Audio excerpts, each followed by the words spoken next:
There is a country in the middle of Europe that has no coastline, no oil, no significant natural resources, and no port of any kind. Its lowest point, the edge of Lake Maggiore on the Italian border, sits 193 meters above sea level. That is the bottom. The very lowest place you can stand on Swiss soil is still almost 200 meters higher than sea level. And yet this country is one of the wealthiest societies on earth. It has the highest median wealth per adult of any nation. It is home to more than 250 billionaires. Its trains run so precisely on time that they are used in physics textbooks to illustrate the concept of precision. It invented the World Wide Web.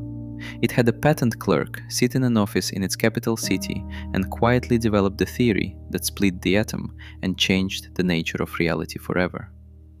It has enough underground nuclear shelters to house every single citizen with room to spare. It has primed approximately 3,000 of its own bridges and tunnels with explosives, ready to blow them up at a moment's notice. And it makes $29 billion a year selling watches. Watches. Not crude oil, not weapons, not software. Watches. This is Switzerland, and it is one of the strangest, most fascinating, most jaw-dropping countries on the planet. Let's begin with the geography, because Switzerland's physical situation is so unusual that it is genuinely hard to explain how the place functions at all. The Swiss Alps cover approximately 60% of the country's total land area. Not 60% of the scenic part, 60% of the entire nation is steep, dramatic, often snow-covered mountain terrain. The remaining 40% is divided between the Swiss Plateau, where most people actually live, and the Jura mountain range along the northwestern border. Switzerland has 48 mountains that rise above 4,000 meters. 48. That is not a mountain range, that is a mountain collection. And yet, inside all this geology, something extraordinary happens with water. Switzerland is the source of some of Europe's most important rivers. The Rhine begins here and flows into the North Sea. The Rhone begins here and flows into the Mediterranean. The Inn begins here and eventually joins the Danube. The Ticino begins here and flows into the Po in Italy. Switzerland is, in effect, the water tower of Europe, a single landlocked country from which rivers flow to 4 different seas in 4 different directions. And those rivers begin as glaciers. The Aletsch Glacier in the Bernese Oberland is the longest glacier in the Alps, stretching 23 kilometers. Standing next to it, you are looking at ice that has been there for thousands of years. Ice that is currently retreating at a rate that worries climate scientists deeply.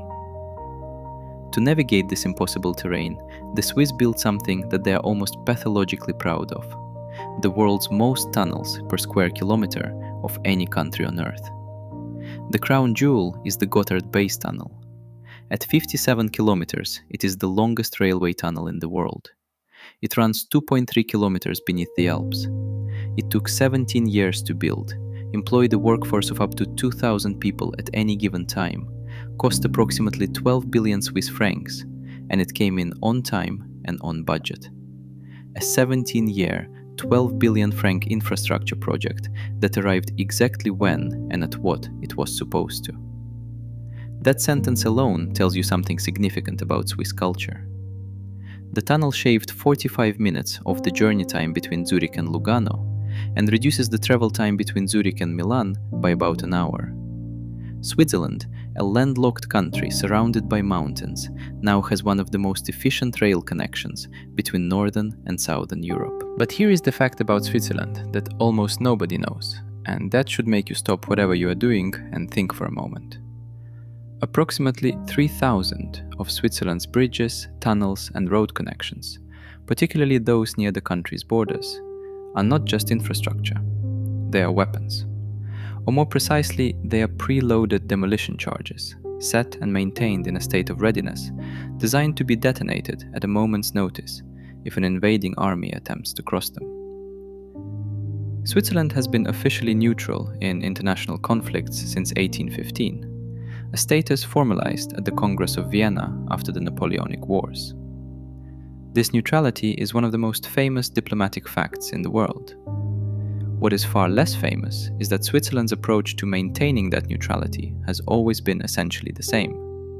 We will not attack you, but if you attack us, we will make it extraordinarily difficult and costly for you to enter this country. The bridges blow up, the mountain passes are sealed, the tunnels collapse. An invading army attempting to cross the Swiss border would find the physical infrastructure of the country turning against them, like a mechanical immune response. And this is only the beginning of Switzerland's defensive preparations. When the Cold War arrived and nuclear weapons became the dominant threat to civilian populations, Switzerland did something that no other country on Earth has done to the same scale.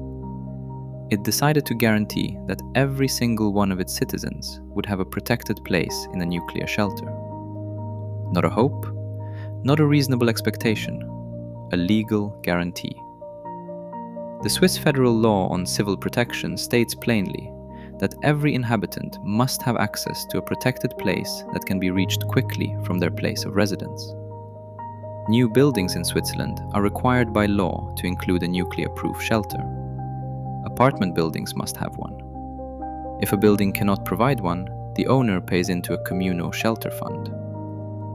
The result is that Switzerland today maintains approximately 370,000 shelters, including around 360,000 private ones and 9,000 public facilities. Together, they provide protected spaces for more than 8.7 million people. Switzerland's current population is approximately 9 million. The shelters can house nearly everyone, with a buffer of over 10% capacity to spare. No other country on Earth comes close to this ratio.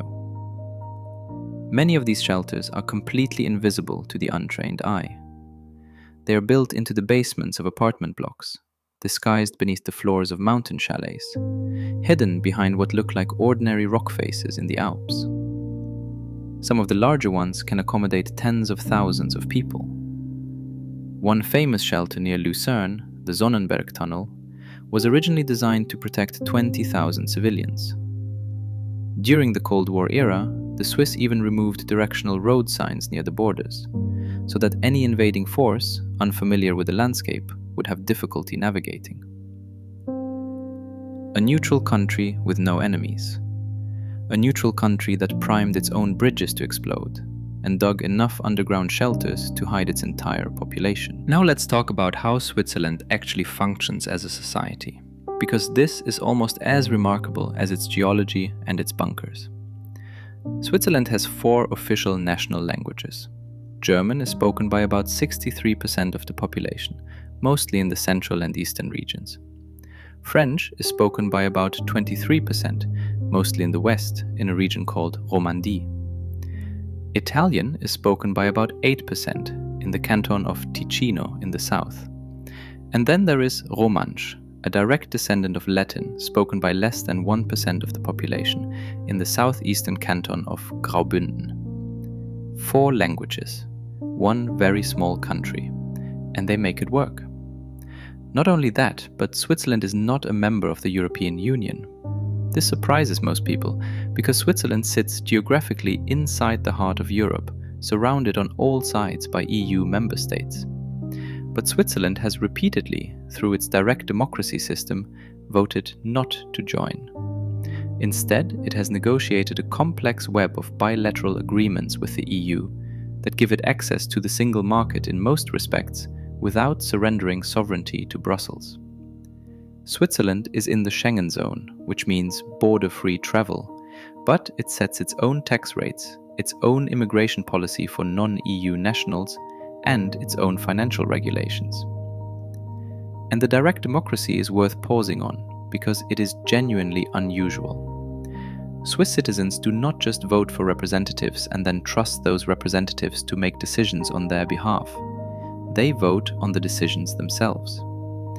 Multiple times every year, Swiss citizens receive ballot papers covering specific proposed laws, constitutional amendments, and policy questions. Should the retirement age change? Vote. Should a new motorway be built? Vote. Should Switzerland remain in a particular international treaty? Vote. This system, called direct democracy, means that every Swiss citizen participates directly in the making of laws at a level that no representative democracy can match. It is messy, slow, and occasionally produces decisions that experts find frustrating. It also means that the Swiss political system has an unusual legitimacy, because whatever the law says, the citizens actually voted for it themselves. In the canton of Zurich, this direct democratic impulse produced one of the most remarkable legal facts in the world. Animals in Zurich have the legal right to a lawyer. Not a symbolic right, an actual practicing lawyer who represents the legal interests of animals in court cases, particularly cruelty cases. A 2010 referendum to extend this right nationally was rejected, but at the cantonal level it stands. Somewhere in Zurich right now, there is a lawyer whose job is to represent animals in legal proceedings. Now, about that patent clerk. In 1902, a young German physicist named Albert Einstein was working in the Swiss Federal Patent Office in the city of Bern. He was not a professor, he was not affiliated with a prestigious research institution. He was a 23-year-old civil servant reviewing patent applications 6 days a week. And in 1905, while still doing that job, he published 4 papers that individually and collectively changed physics forever. One of those papers introduced the special theory of relativity. Another introduced the equation E equals mc squared. All 4, produced in a single year by a patent clerk in the Swiss capital, are considered among the most significant scientific documents in human history. Switzerland was not just a backdrop for Einstein's work. Bern's culture of precision, its library, its intellectual environment, the time and mental space afforded by a regular civil servant's job rather than the pressure of academic competition, all contributed to the conditions in which one of humanity's greatest minds did its best work. Geneva is Switzerland's second largest city, and it has a strong claim to being one of the most internationally significant small cities in the world. The headquarters of the International Red Cross, founded in Geneva in 1863 by a Swiss businessman named Henri Dunant, sits here. The World Health Organization is headquartered here. The World Trade Organization is here. The United Nations has its European headquarters here. Dozens of other international bodies and treaty organizations operate from Geneva, drawn by Switzerland's neutrality, its political stability, and the practical reality that when countries that don't trust each other need a neutral meeting place, Switzerland has been that place for centuries. And then there is CERN. The European Organization for Nuclear Research sits on the border between Switzerland and France, its facilities straddling the two countries, but with its main campus in the Swiss town of Meyrin, outside Geneva. CERN operates the Large Hadron Collider, the most powerful particle accelerator in the world, a circular tunnel 27 kilometers in circumference, running up to 100 meters underground. The collider accelerates particles to within a fraction of the speed of light, and smashes them together, allowing physicists to study the fundamental constituents of matter. It is where the Higgs boson, the particle that gives other particles mass, was experimentally confirmed in 2012. But CERN's most consequential contribution to daily life is not particle physics. In 1989, a British physicist named Tim Berners-Lee, working at CERN, wrote a proposal for a system of linked documents that could be navigated through hyperlinks over a computer network. His supervisor wrote on the proposal, vague but exciting. That pictorial became the World Wide Web.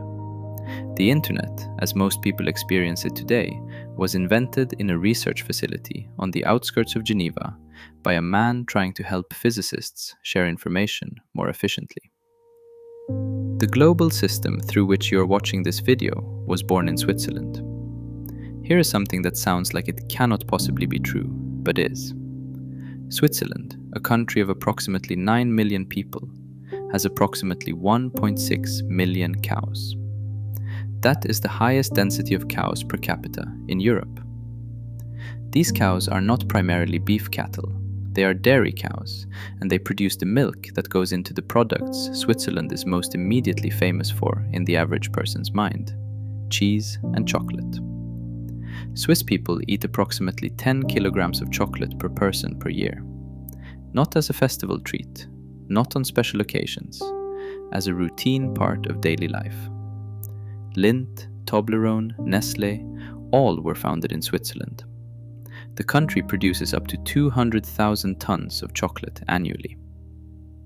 The Swiss also produce approximately 185,000 tons of cheese each year, in varieties including Emmental, Gruyère, Appenzeller, and Raclette, each one protected by Swiss law as a designation of origin.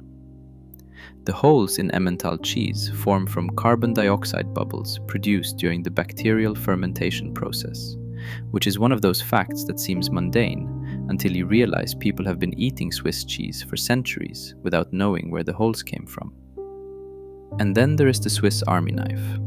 Karl Elsener made the first one in 1891, designed to help Swiss soldiers open canned food and assemble their rifles.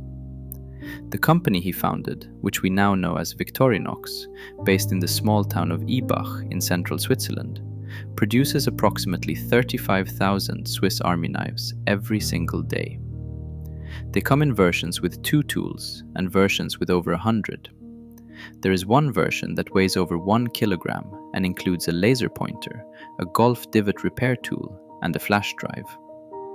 The Swiss Army knife has been carried to the summit of Everest, taken to the moon by NASA astronauts, and carried in the pockets of presidents. And now we arrive at the part of the story that is both the most economically astonishing and, once you understand what Switzerland is as a country, the most completely inevitable. Because everything you have just heard about Switzerland, the insistence on precision, the culture of meticulous craftsmanship, the willingness to invest years and billions into getting something exactly right, the obsession with quality that produces cheese recipes unchanged for centuries, and tunnels that come in on time and on budget after 17 years. All of that is the explanation for why a country of 9 million people exports 26.7 billion Swiss francs worth of watches in a single year. At current exchange rates, that is approximately 29 billion US dollars from watches. The story of how watchmaking came to Switzerland is itself a classic piece of historical irony. In the 16th century, the Protestant reformer John Calvin controlled Geneva with an iron religious discipline.